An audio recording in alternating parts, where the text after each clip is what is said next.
Vale, pues vamos a dar comienzo ya, somos 30 y algo, sigue entrando gente, 4 y 5. Lo primero, como siempre, explicaros las normas, supongo que la mayoría ya las conocéis porque muchos sois repetidores, el micrófono siempre cerrado para que no entren ruidos, si queréis entrar para hablar podéis levantar la mano que aparece aquí abajo en la barra de tareas en reacciones, os aparece en la pantalla. También podéis hacer preguntas si queréis por el chat, ¿vale? Intentaremos que entren lo antes posible. No os estreséis si la conversación tarda y no sale vuestra pregunta, ¿vale? Si veis que no sale podéis recordarlo, pero siempre intentaremos que todas las preguntas entren, ¿vale? Bien, entonces, bienvenidos a la cuarta charla ya de BSR. Deciros que ya tenéis disponible la charla anterior de preparación física en YouTube. Intentaremos, porque nos han pedido también que salga con subtítulos para que se pueda entender en inglés. Y bueno, en esta cuarta charla vamos a afrontar la técnica individual en escuelas, que bueno, como veremos tiene muchos matices, muchos problemas y a ver si podemos sacar algo en claro de todo esto. Y me gustaría que por favor Agustín Alejos nos presentara a los ponentes de hoy. Bueno, muy buenas tardes a todos. Muchas gracias por estar aquí otro día más.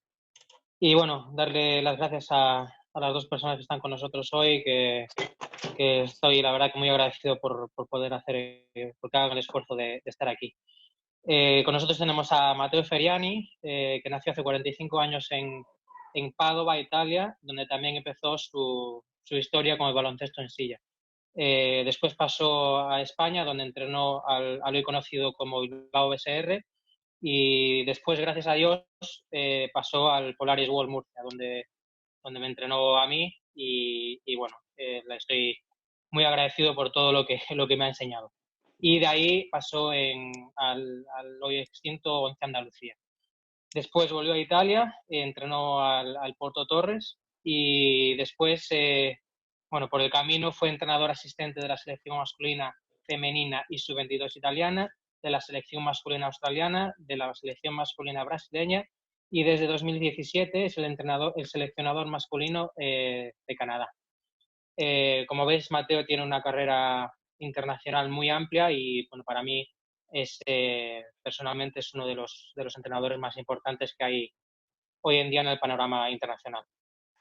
Después con nosotros tenemos a Sergio Moreno. Sergio es vitoriano de 23 años y tiene una carrera corta pero muy intensa, ¿no? Con 13 años conoció este deporte y al momento le enganchó y se ofreció a ayudar al club en ayudar en lo que fuese. Estuvo 7 años como entrenador ayudante en el CCNAC de Vitoria y en la temporada 2018-2019 cogió las riendas del primer equipo, con el que consiguió la permanencia en División de Honor esa misma temporada.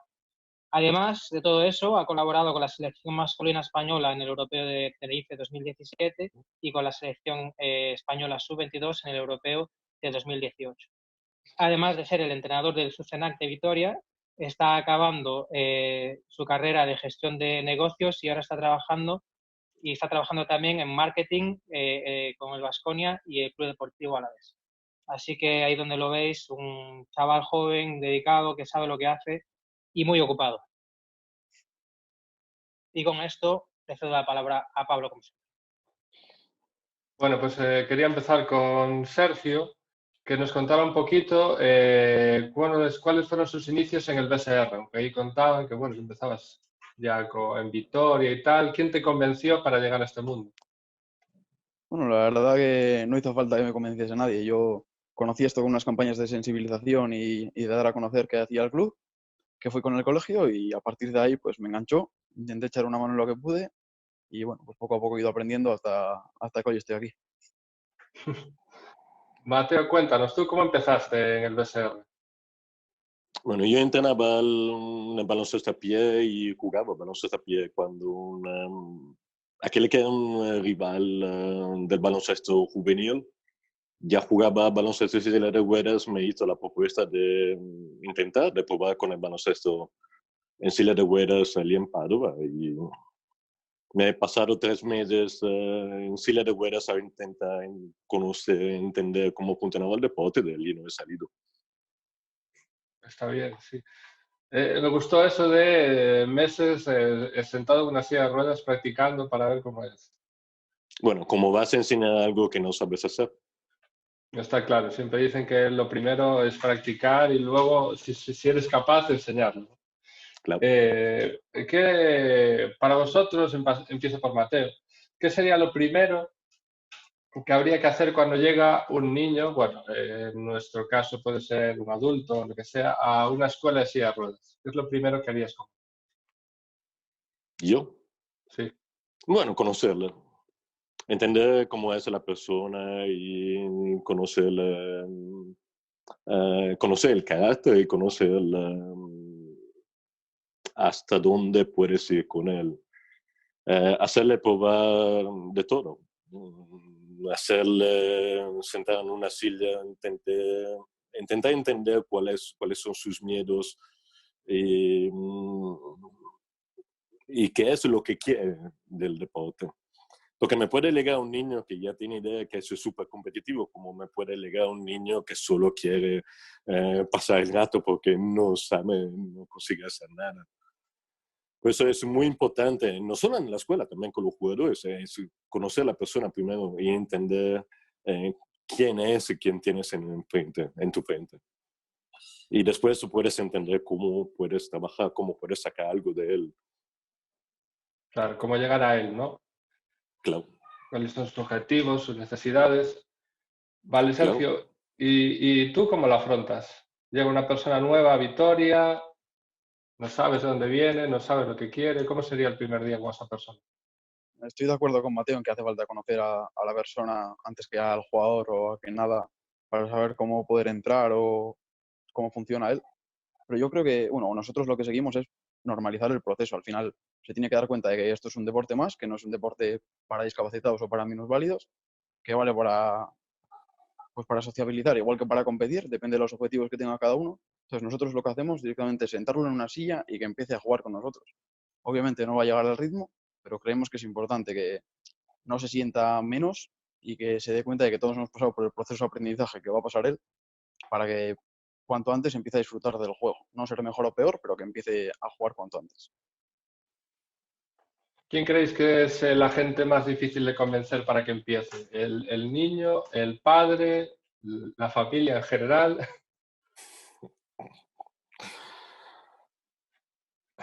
Vai, Sergio. Yo, si estamos hablando de escuelas, te diría que es casi más difícil los padres, porque hay veces que se ve esto como un gueto o como algo que está preparado solo para la gente que no puede hacer el baloncesto a pie. Y yo creo que es importante que se den cuenta, y en nuestro caso tenemos gente, 5 jugadores que no tienen discapacidad, para que se vea que es una actividad normal, que es un deporte normal y que al final a su hijo o a la persona en sí le va a ayudar. Ya no solo a ser un deportista, que creo que es importante tener esos hábitos, sino a sociabilizar también. Mateo, ¿quieres aportar algo más? Yo creo que también lo difícil de convencer son los patrocinadores y los gobiernos. Para hacerles entender la importancia y cuánto puede ser influente el trabajo de una escuela. Claro, es que No tanto solo, como nos pasaría con las familias, es un mundo que ellos no controlan, que no entienden, quieres que lleguen ahí y en cuanto están dentro y ya lo entienden, bueno, digamos que es un poquito más fácil.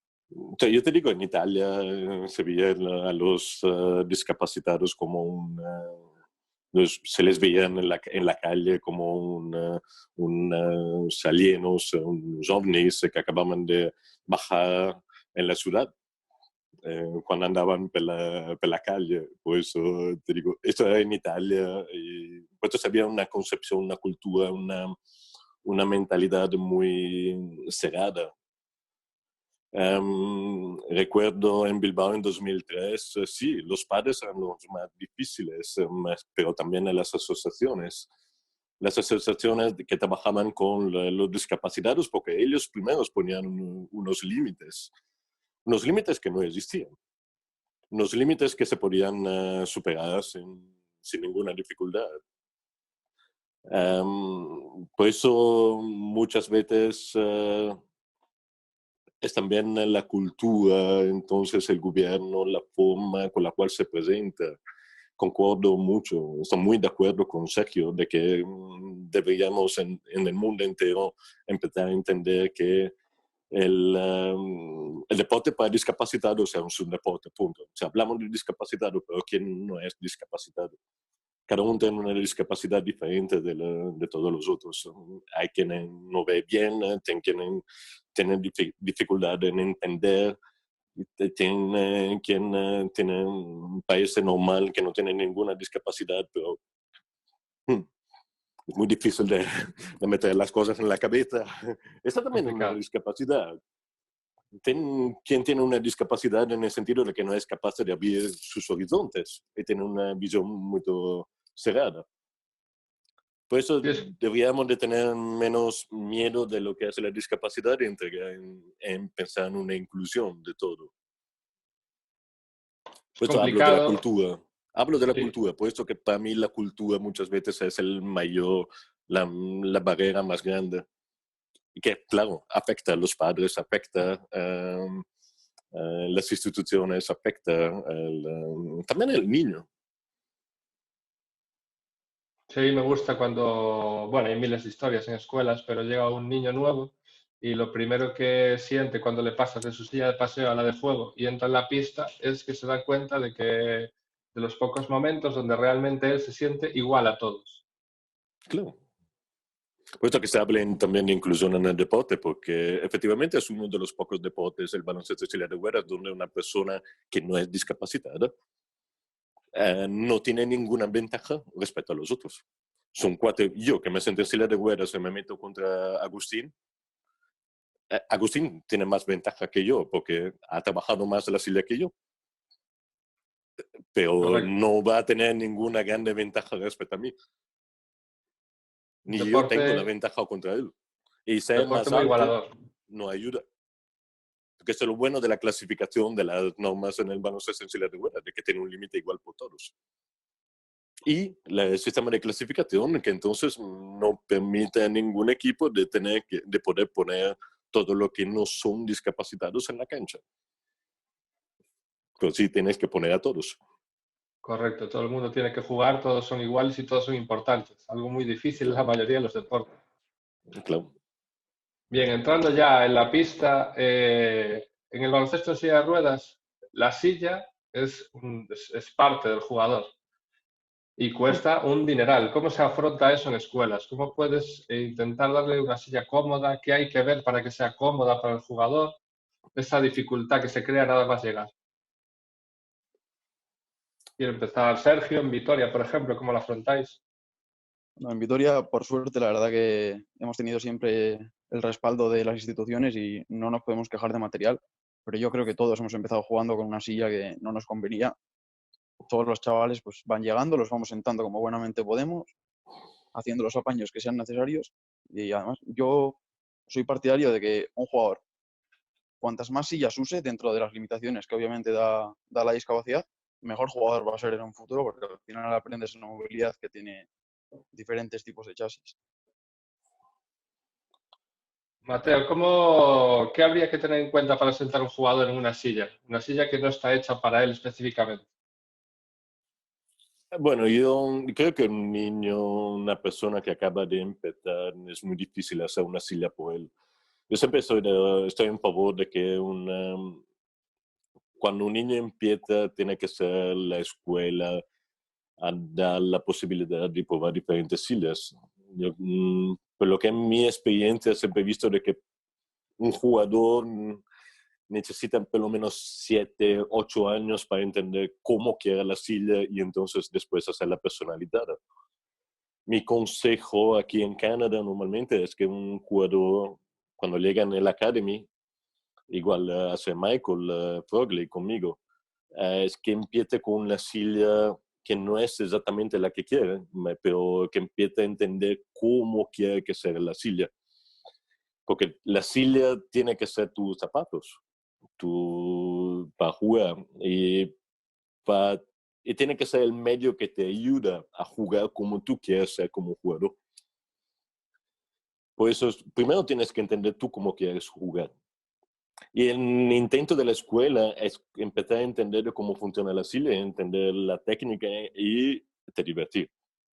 Entender si el deporte es el deporte que hace para ti, si es tu pasión. Porque uno puede descubrir que también no es su pasión de hacer un deporte colectivo. En muchos casos. O que no sea el baloncesto lo que hace por él, porque hace otros deportes que sean menos de contacto, más dinámicos. Por eso, por ejemplo, en Bilbao lo que habíamos buscado era usar las sillas de los jugadores del primer equipo.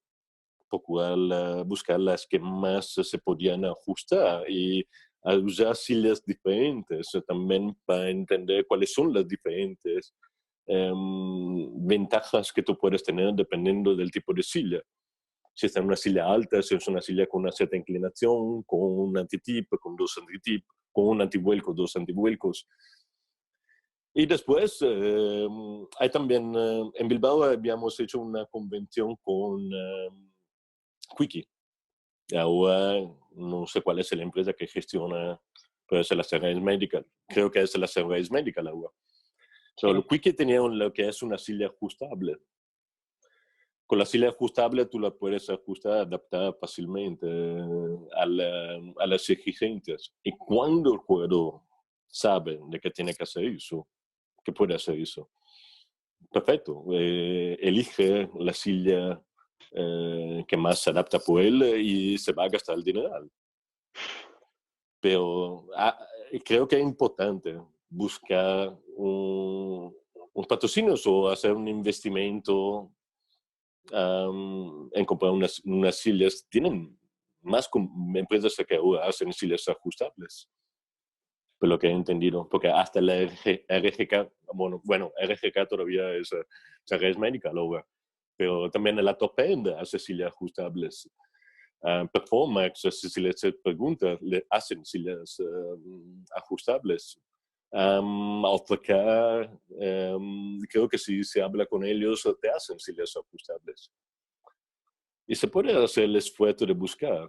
Otra cosa, yo saco el ejemplo de Patrick Anderson aquí. Patrick, okay, porque Patrick Anderson le cambia la silla, tiene prácticamente 2 sillas por año, nuevas. Lo que hace él, como no paga por las sillas, él nos lleva las sillas al en la Academy y dice, bueno, quien quiera disfrutar, aproveche. Así Disfruta. tenéis suerte con eso. Porque Agustín, el saber que se dime. puede dejar, porque no deja para el futuro. Sí, sí, correcto. De hecho, nosotros aquí en el Anfib tenemos a Agustín Alejos, que cada silla que ya no le gusta o le queda pequeña o lo que sea, nos la da a nosotros para escuelas. Eso es una Esta es una suerte. forma, esto es una forma, siempre la cooperación. No sé los jugadores veteranos, pero lo bueno, yo creo que también los jugadores veteranos gustarían de que un nuevo empiece con su propia silla. Creo que sería un honor de poder ser aquel que da la posibilidad a otro de poder aprovechar, de poder disfrutar de aquello que él mismo disfrutó. Sí, Sí, de hecho, personalmente, la verdad que evidentemente una silla que ya no voy a usar, yo prefiero dejársela al club, ¿no? Tanto Shelly como yo creo que hemos donado al club como 3-4 días cada uno. Y la verdad que te da gusto después cuando vas a ver los entrenamientos de las escuelas, el ver a gente disfrutando de tu silla, ¿no? Que al final mejor que esté tirada en cualquier lado que la estén usando los niños para hacerse el deporte. o no tan niños, como puedo usar yo la tuya entrenando, por Y ejemplo. bueno, Y eres ya un que poco estás niño cuando te montas. también es cierto. Agustín, ahora cuéntanos tú, nos dice Mateo, lo de ir descubriendo qué silla necesitas, tal, ¿cómo fue tu paso? Tu primera silla en escuelas, luego ir descubriendo qué tipo de silla quieres, gastarte tus dinerales en comprarte tu primera silla profesional. Sí, bueno, mi primera silla en las escuelas era una silla yo creo que era de hierro, una Sopur, y la verdad que costaba empujar aquello, pero bueno, al final eh, yo me lo pasaba bien, yo nada más sentarme en la silla y darle, ¿no? Pero bueno, después vas creciendo, empecé también, pues tenía una Quickie ajustable, que ahí fue donde empecé a sentarme un poco más alto, a tener un poquito más de movilidad. y ver cómo me quería sentar. Y a continuación, cuando fiché por Murcia, fue cuando sí tuve mi primera silla hecha a medida especialmente para mí. Y bueno, pues a partir de ahí pues vas cambiando ciertas cosas, pequeños detalles que vas viendo, pues me gustaría que fuese un poquito menos o más estrecha para poder meterme, si voy a jugar un poco más interior, para poder meterme más fácil, o un poquito más de giro porque voy a jugar más con balón, más exterior y poder manejar mejor. Después vas ajustando un poquito cómo es tu juego, cómo te sientes mejor en ella, y evidentemente te tienes que gastar el dinero, a no ser que seas Patrick Anderson, que te la regalan, tienes que gastarte el dinero. Agustín, una pregunta. Cuando tú has empezado, ¿cuánto te importaba que la silla era de tu medida? ¿O cuánto A te mí nada, importaba el hecho de tener la silla y poder nada. disfrutar? Yo nada más entrar a la pista, tenemos que pasar la valla de hockey, pasaba por la valla con la silla y era la única vez que me sentía que podía disfrutar del deporte igual que cualquier otra persona. Yo jugaba en el colegio, jugaba al fútbol y jugaba al baloncesto, pero jugaba de portero, de delantero palomero que no me movía adelante. Y el poder meterme en una pista con otra gente y hacer un deporte y estar todos en las mismas condiciones, para mí era espectacular y la silla me daba igual la silla que fuese. Es más, había veces que cogía otra silla y me daba igual y seguía para adelante con lo que fuese. Gracias. Bien, y una pregunta un poquito más personal. Tema escuelas. En baloncesto a pie, el tema de los padres y los entrenamientos cada vez se lleva más a puerta cerrada, que no estén, que no sepan nada, pues si la información llega, que llegue por otro lado, no que estén allí viendo. En baloncesto en silla de ruedas en escuelas, ¿qué haríais con los padres? Que participen en el entreno, que vean, que vayan a tomar un café, cómo lo llevaríais? Podemos empezar por Sergio en Vitoria. ¿Cómo hace Vitoria? Yo creo que le tienes que dar un poco de libertad a los padres, porque sí que hay algunos que están más acostumbrados a proteger al hijo o quizás a no dejarlo tan expuesto, y hay otros a los que directamente están acostumbrados o vienen de unos hábitos deportivos más trabajados y les da igual dejar al chaval ahí entrenando solo porque saben que está en buenas manos y que no les va a pasar nada. Pero bueno, yo creo que es un poco darles libertad para que cada uno pueda buscar su comodidad. Mateo. Depende de los padres. Le recuerdo que cuando empezaron en Bilbao, a un padre le había metido en la silla. Así que se callaba la boca porque se daba cuenta de que no sabía lo que hacer. Entonces, para que él pudiese experimentar, entender lo que estaba pasando el hijo. A otra madre le había mandado fuera porque siempre se quedaba asustada de cuando la hija se pasaba de una silla a la otra. Y eso metía miedo, daba miedo y creaba ansiedad a la hija misma. Otros padres se quedan solo a mirar, solo a hacer las fotos. Depende también allí. Es muy importante cuanto más joven es el hijo, también conocer a los padres y después reagir en consecuencia del carácter y de forma de que se pueda encontrar un apoyo, una forma de facilitar el trabajo para el hijo. Porque muchas veces también los padres no saben lo que están apuntando y tienen una ansiedad, tienen miedo de que algo pueda pasar al hijo. Después tienes también los padres que lo saben todo y la única forma de tranquilizarlos es hazlo tú, vamos a ver, demuestra tú. A nosotros en el AUCIF, cuando yo estaba en escuelas, que colaboraba con ellos, no estaba escrito en ningún lado, pero eran 2 horas de entrenamiento. La primera hora ellos iban a tomar el café, digamos, fuera del pabellón. En la segunda empezábamos con juegos y la última media hora les invitábamos que entraran a la pista y que hicieran los ejercicios con sus hijos o con los niños. Y de hecho, había veces que venían primos a probar, venía el tío, no sé qué, y bueno, digamos que el final del entrenamiento era un poquito una fiesta, diversión, y estaba muy bien, la verdad, esa integración. Y muchos padres, según nos contaban después, aprendían muchas cosas, se daban cuenta de muchas cosas. Es claro, es que muchas veces es que hay que ver, el padre que quiere se librar del hijo Porque es normal que tú tengas al padre que está con el hijo siempre al lado de él y quiere tener un momento de libertad. Tiene también este tipo de padre, y lo entiendo, porque se pasa, como estaba hablando antes, culturalmente tiene el miedo y entonces lo tiene siempre al lado y siempre está preocupado por él, le ayuda y le vicia. Y se puede encontrar que la hora de libertad, de independencia, que no depende del hijo, no depende de él, y él no depende del hijo. Por eso tenía madres que me llevaban los hijos y se aprovechaban para ir a hacer de compras, a comprarse ropa de shopping. Pues había también eso. Por eso que es muy importante la cultura y el entender cuál es primariamente la función social del deporte y de la escuela. Y la función primaria es que tiene que ser una forma de enseñar de cómo se puede vivir. La disciplina, cuáles son tus habilidades, cómo te puedes comportar con un grupo, cómo te puedes comportar individualmente. Esa es la función primaria del deporte.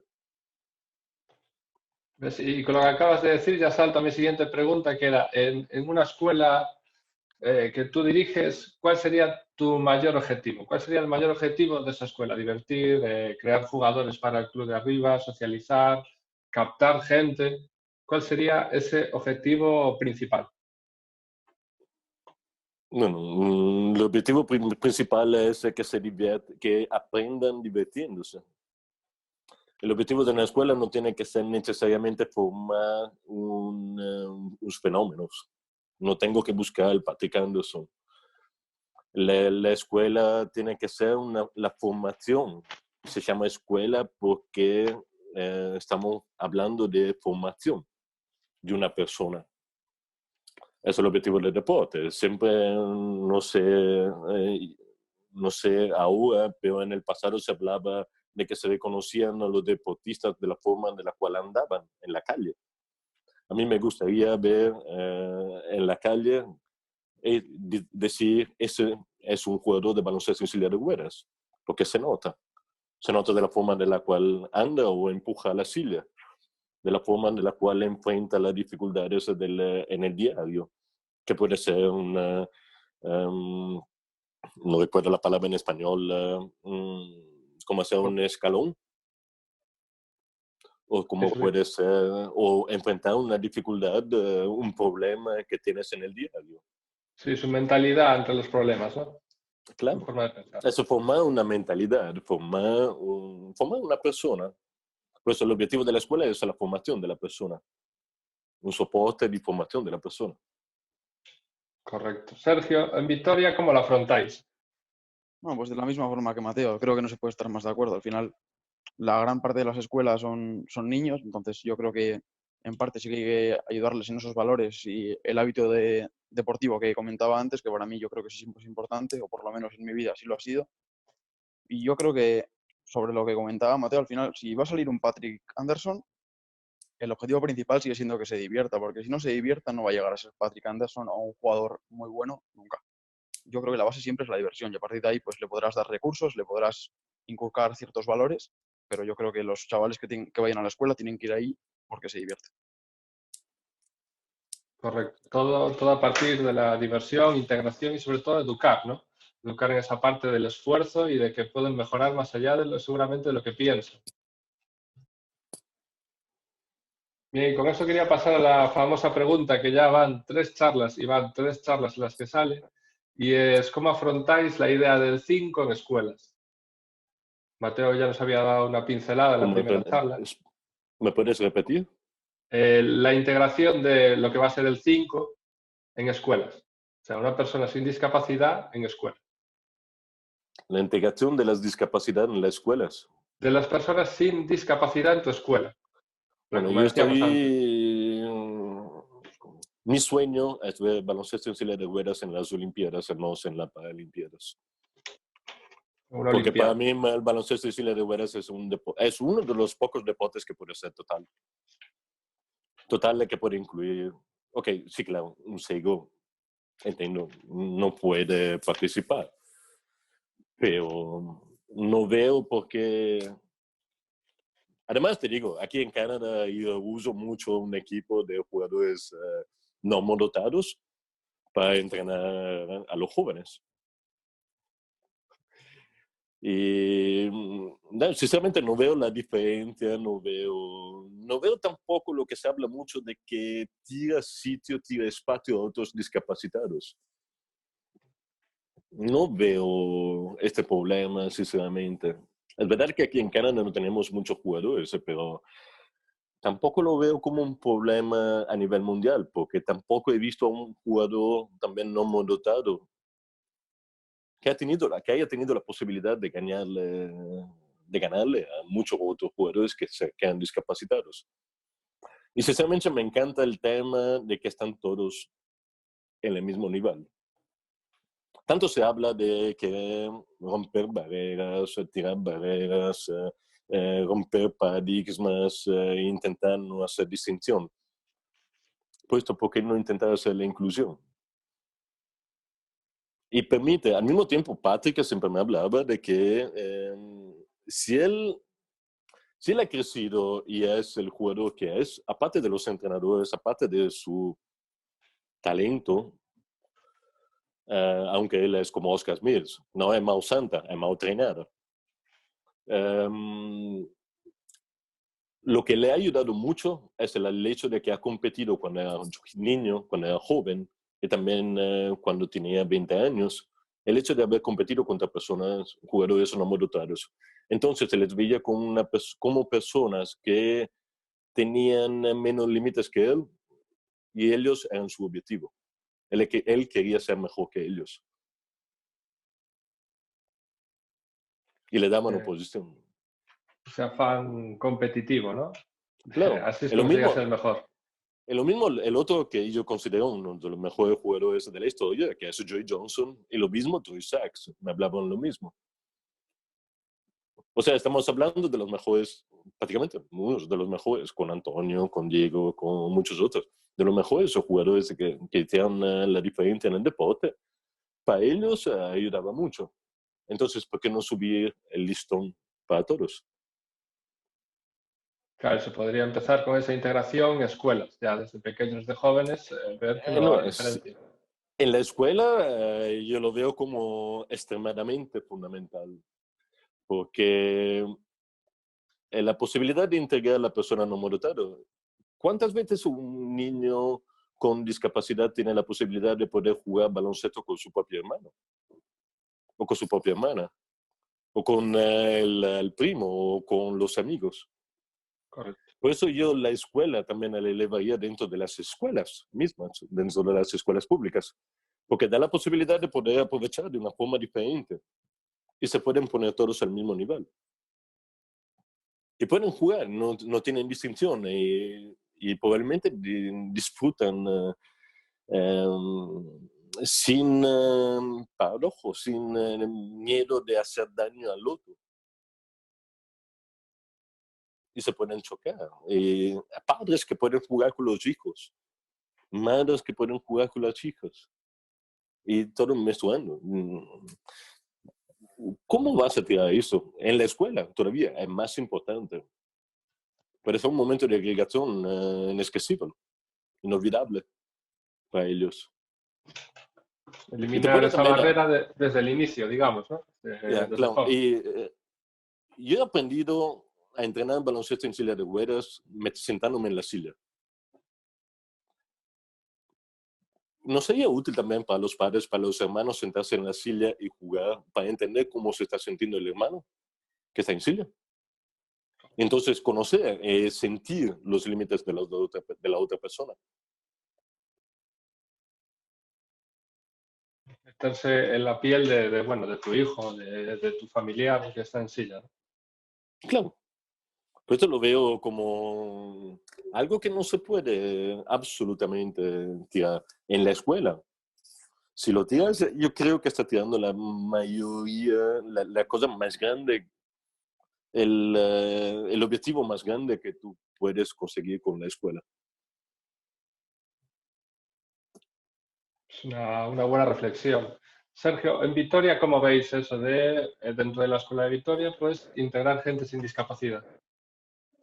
Yo creo que a niveles profesionales puede ser un tema polémico, pero yo creo que a nivel de escuelas, como dice Mateo, tiene que ser algo esencial. Al final, si tú estás metiendo un niño con gente que no conoce, obviamente va a necesitar apoyos, bien sea padres, madres, hermanos, primos y demás familia, incluso amigos. Entonces, creo que sí que tiene que haber una prioridad para la gente que no puede practicar el baloncesto a pie, pero creo que si hay huecos, si hay espacio y opción de que vayan más jugadores a entrenar, creo que siempre va a ser positivo. Primero, tener más jugadores y segundo, tener jugadores sin esas limitaciones, porque vas a hacer que el nivel siempre sea más alto y cuando el nivel es más alto, los jugadores van a acabar siendo mejores. Y que yo entiendo que no puedes pedir la inclusión o hacer que este deporte se desarrolle, que más gente lo conozca, que más gente venga a verlo, pero luego cuando la gente se interesa, dar siempre un no. No se puede probar, nadie puede jugar si no se tiene una discapacidad. Entonces yo creo que los 5, sobre todo a niveles de escuelas y en categorías que no sean profesionales, siempre son una buena opción. De hecho, en Susenac, la primera generación de jugadores que nos salió, que bueno, es la que está jugando ahora en el primer equipo, empezó jugando con 2 5 en el equipo, que éramos Igarki y yo, que empezábamos jugando con ellos, y la generación con la que estamos trabajando ahora, que tiene una media edad de 13 años, hay hermanos de los jugadores entrenando, hay amigos que vienen a entrenar de vez en cuando, pues siempre que no se pierda el valor de los entrenamientos o que vengan gente externa no te implique problemas, yo creo que siempre es positivo. Correcto. Agustín, ¿alguna aportación en escuelas? Cuando tú estabas, ¿había algún 5? La verdad que cuando yo estaba no había ninguna persona sin discapacidad. Yo quería hacer un apunte a lo que decía Mateo de tener el baloncesto en silla de ruedas en las escuelas, en los colegios.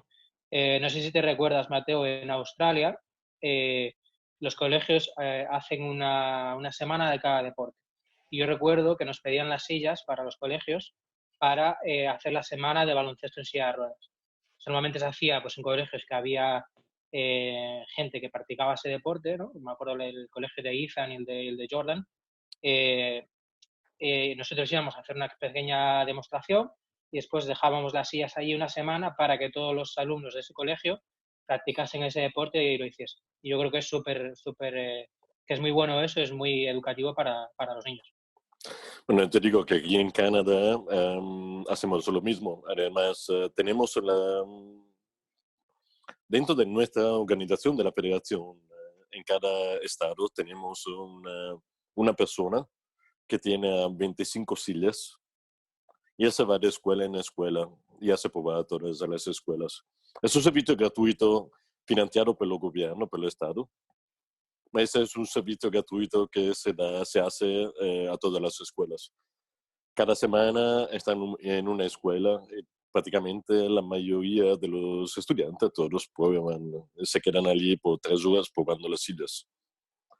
Además, en Bilbao, interesante fue el segundo año que iba a ser a la escuela.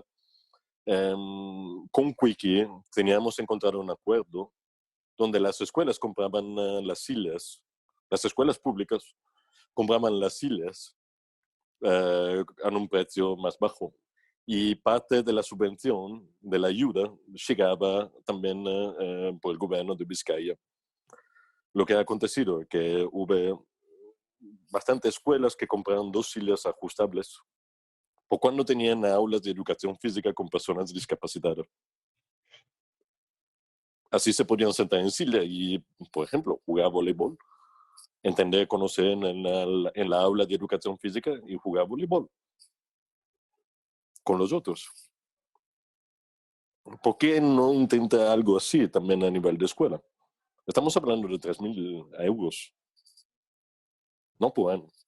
Estamos hablando de 3.000 euros por una silla que puede durar 10 años. Correcto, sí.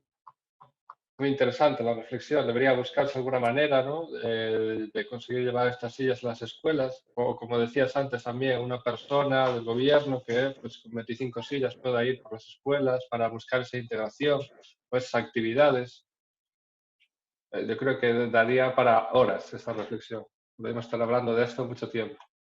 Por eso quería saltar un poquito más ya a la pista de entrenamiento y saber si vosotros tenéis alguna rutina de inicio de entrenos en escuelas o por ejemplo, ya hablando de selección, nosotros en el Anfit, por ejemplo, siempre empezamos con una rutina de tiro para que los chicos ya empiecen a pensar en, bueno, estamos entrenando.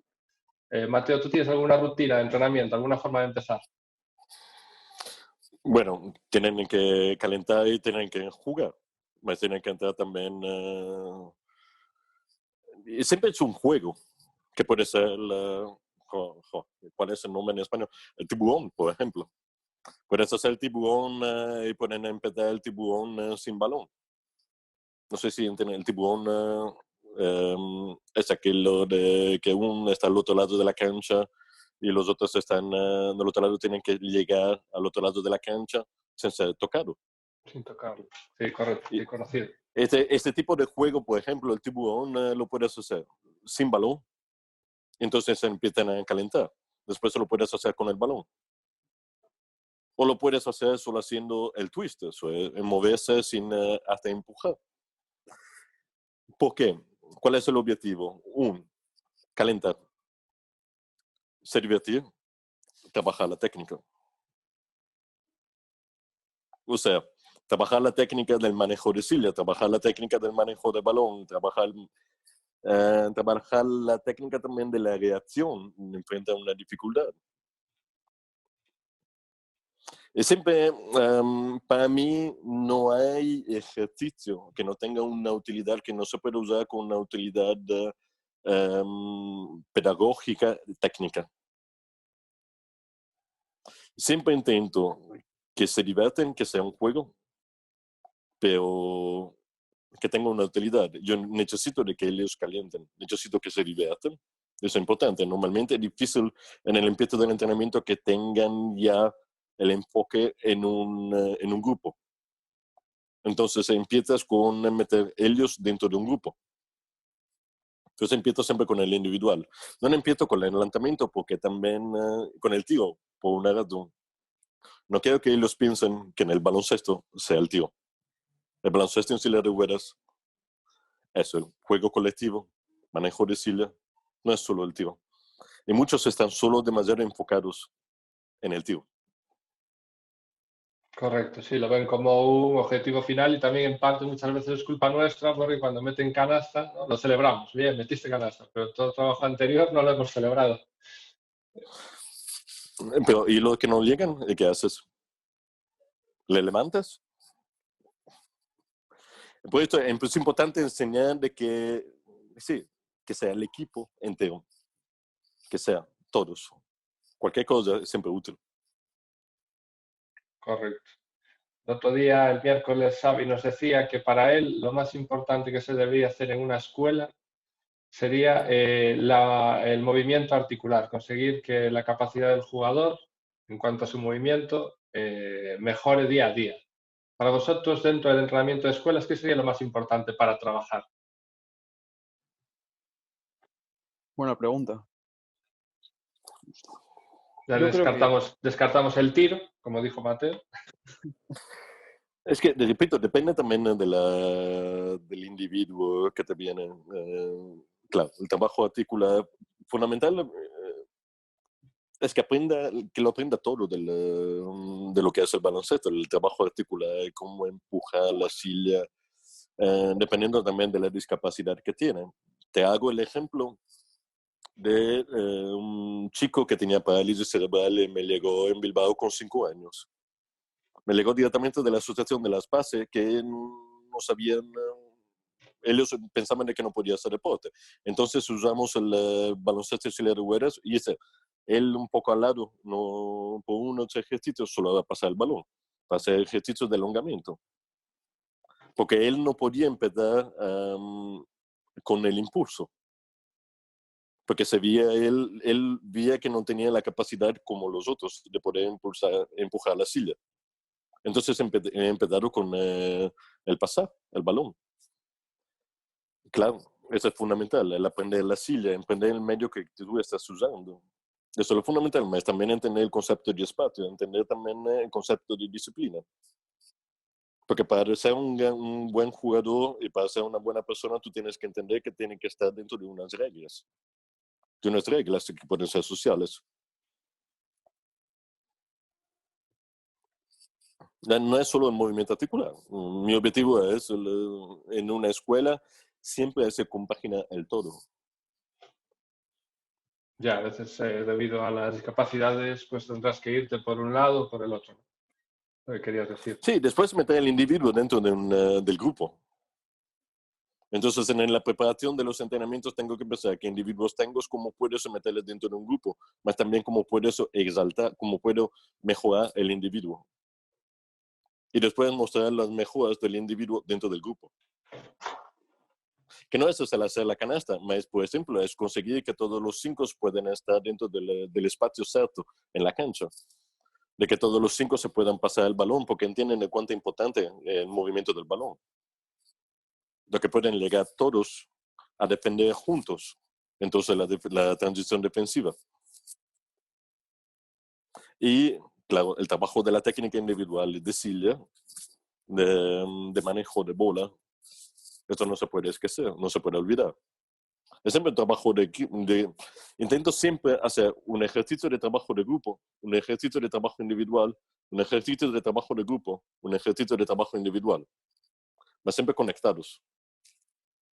Como intento mejorar el individuo y después le demuestro de cómo el trabajo individual se mete dentro de un colectivo, dentro del colectivo.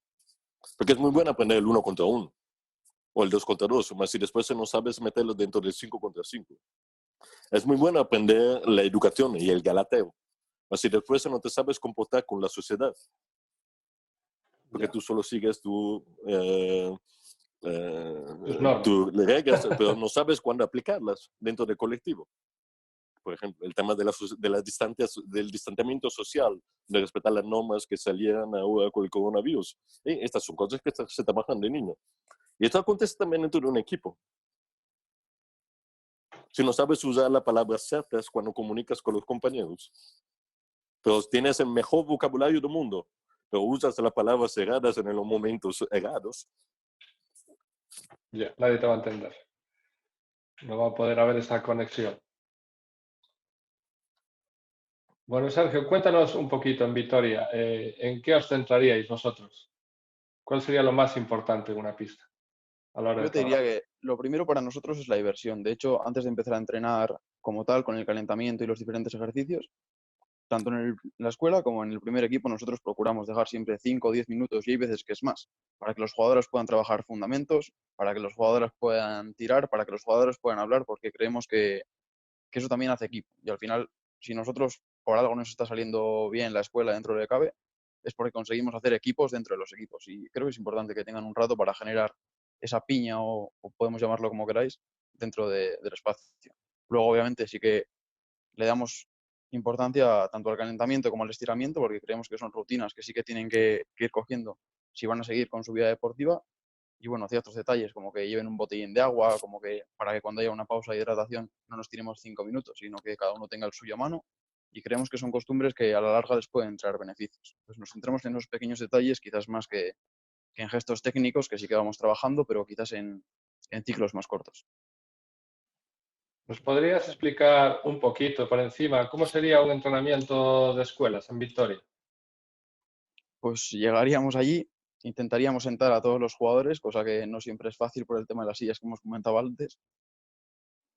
Calentaríamos todos juntos y nosotros solemos meter un bloque de conceptos o de fundamentos que dividimos en 3 partes. Lo primero es la técnica del ejercicio, lo primero la situación, como decía Mateo, de hay que saber dónde poder utilizar las cosas, y el tercero, y ahí nos vamos un poco ya al juego grupal, es interiorizarlas. Entonces, siempre después de un trabajo de conceptos, nosotros utilizamos juego, tanto sea reducido o en la cancha entera, para que no solo haya un objetivo de canastas, de que el primero que llegue a 5 gana, sino que quizás la canasta, después de hacer el fundamento que hemos estado entrenando, después de hacer un pase de gancho, lo que sea que estemos trabajando, pueda tener otro valor diferente. O sume puntos o el reste puntos al equipo rival. Siempre intentamos fomentar la competitividad, pero también que vayan interiorizando los conceptos que trabajamos. Y bueno, aparte de eso, intentamos buscar siempre en los entrenamientos, que nosotros los hacemos de hora y media con la escuela, un espacio para que tengan una dinámica, para que, aparte de beber agua, metamos un juego en el que puedan echarse unas risas, porque al final lo que buscamos es la diversión, y más en un rango de edad tan bajo como el que manejamos. Mateo, cuéntanos, ¿tú cómo estructuras o cómo haces los entrenamientos en una escuela? Bueno, como estaba hablando antes, siempre cada ejercicio es un juego o una competición.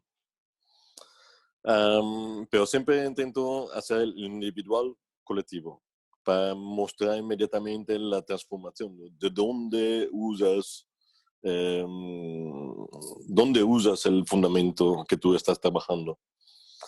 Se intenta siempre meterlo como una diversión. En una hora y media de entrenamiento o una hora de entrenamiento, da 10, 15 minutos por cada ejercicio. No es importante que aprendan mucho.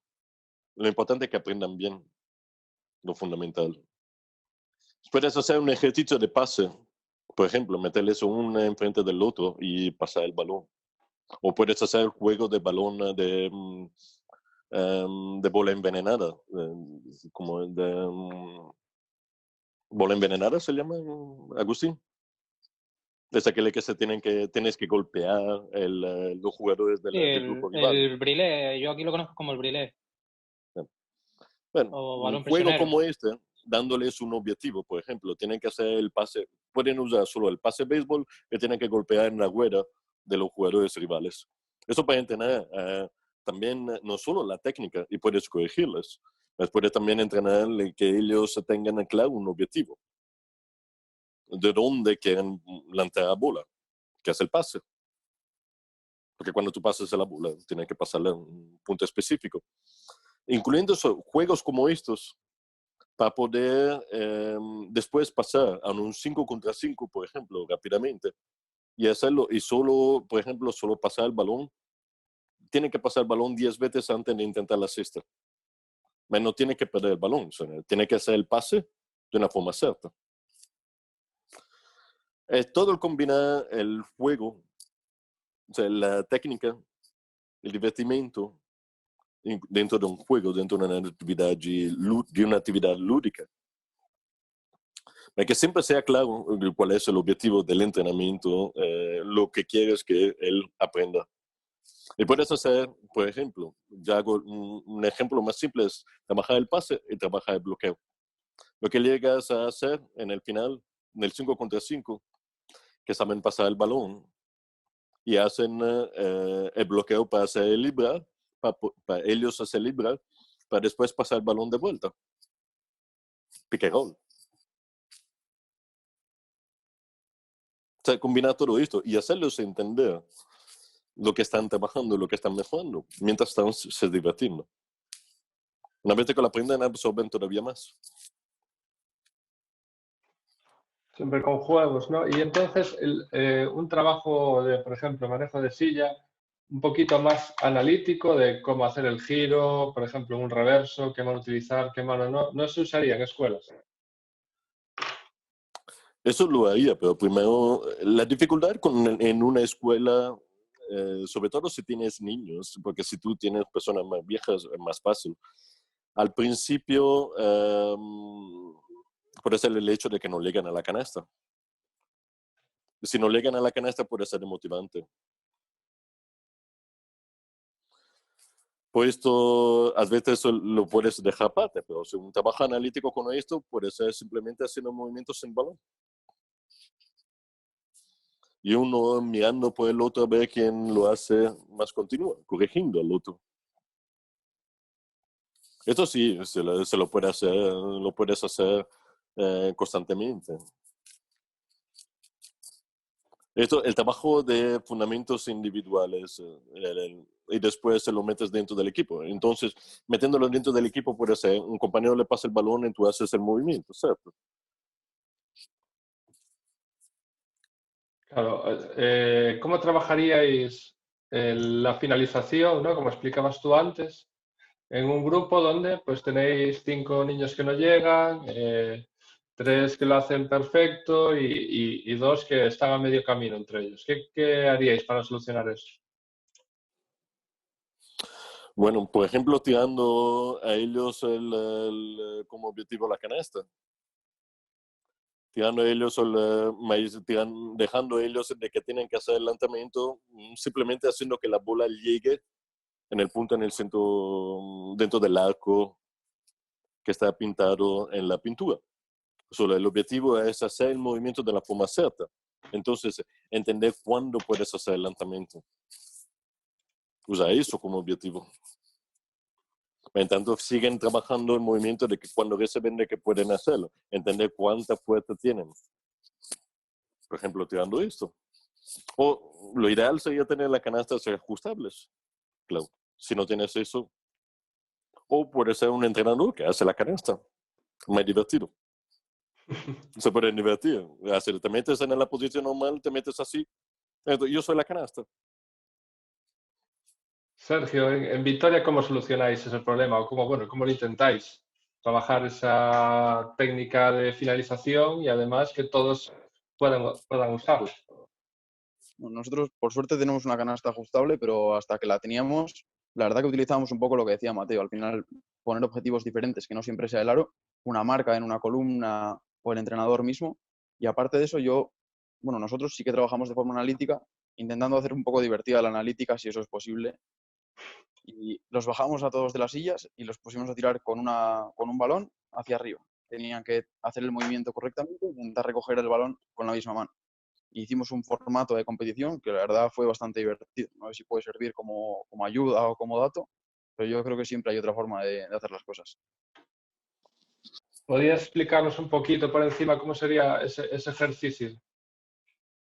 Pues eran 10 chavales tirados en el suelo en fila, cada uno con un balón, e intentando hacer la mecánica de forma que tú tirabas el balón para arriba, teniendo en cuenta pues todo lo que queramos corregirles en ese momento, y que el balón volviese a caer sobre la mano.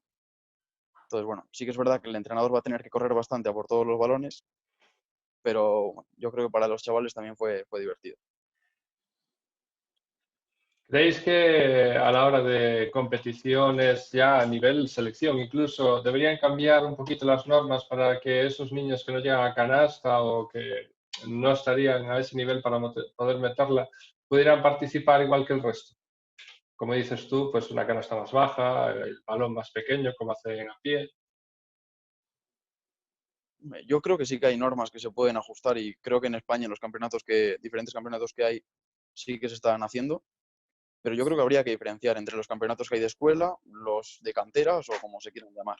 Al final sí que hay algunos que necesitan ciertos ajustes, como que la canasta sea más baja, los tiempos sean diferentes y que el que no llegue de tiro libre no tiene de tiro libre en una falta, pero sí que hay otras cosas que creo que no deberían tocarse, como por ejemplo el tamaño del balón, que todo el mundo juega con balón de igual que las chicas juegan con balón de 7 en liga y luego en internacional juegan con 6, no es si el tema de los balones en las escuelas es conveniente o no. Es una duda que hemos a veces y también la planteo aquí porque no lo tenemos nada claro. Mateo, ¿cómo plantearías tú una competición para poder integrar a todos esos jugadores que por ahora llegan a canasta, por ejemplo? Bueno, yo creo que el sistema italiano el sistema italiano con el cual también he trabajado bastante es muy bueno. Porque aparte del tema de inclusión, en Italia tienen 3 clases de jugadores. Tienen aquellos que tienen la discapacidad mínima o que no tienen discapacidad. Tienen el jugador de faja naranja, que es una discapacidad no grave, pero tiene unas posibilidades, que es como en clase 1, por ejemplo. Y tiene la faja roja, el jugador de faja roja, que es aquel que tiene menos posibilidad. Y según la faja, se le da una diferente puntuación.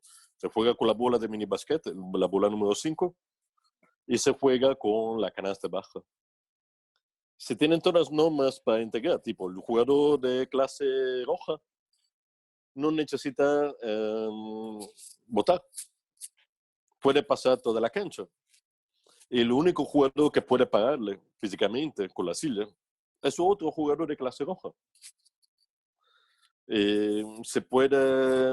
Tiene un límite, tú tienes que jugar con unos jugadores de clase roja, unos jugadores de clase naranja y unos jugadores de clase, llamamos los verdes, pero son de aquellos normales. O sea, creo que la clase italiana se pueden hacer unos ajustes, concordo, los niños, los jóvenes sobre todo los jóvenes tienen que empezar con la bola pequeña. Se pueden cambiar normas tipo, si el clase roja tira, no importa que haga la canasta, pero si toca el aro, es un punto. Porque claro, si tiene más dificultad, si es un tetrapléjico, por ejemplo, o si es una persona con una parálisis cerebral, sobre todo si es joven, tiene más dificultades para poder hacer eso. Yo creo que ese es uno de los sistemas mejores de los que hay hasta ahora. Se pueden mejorar mucho, claro. Pero creo que es un buen empiezo, un buen comienzo. Y las normas que hay para este campeonato están públicas en la página web de la Federación Italiana. Y Mateo, ¿no crees que con ese tipo de normas, como que los puntos bajos no tengan que votar, la formación se puede ver un poco afectada? Al final, si tú no acostumbras a los jugadores a cumplir las normas. ¿Puede repetir, por favor?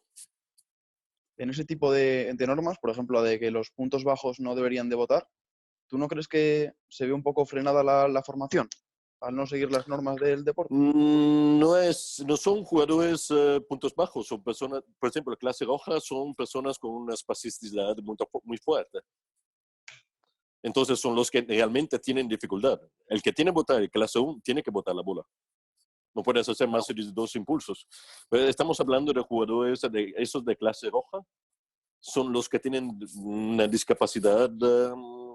Son jugadores normalmente que no llegan a jugar en la competición agonística normal, porque efectivamente no tienen la capacidad, no tienen el volumen, no pueden generar aquel volumen físico que se precisa para el juego de baloncesto normal.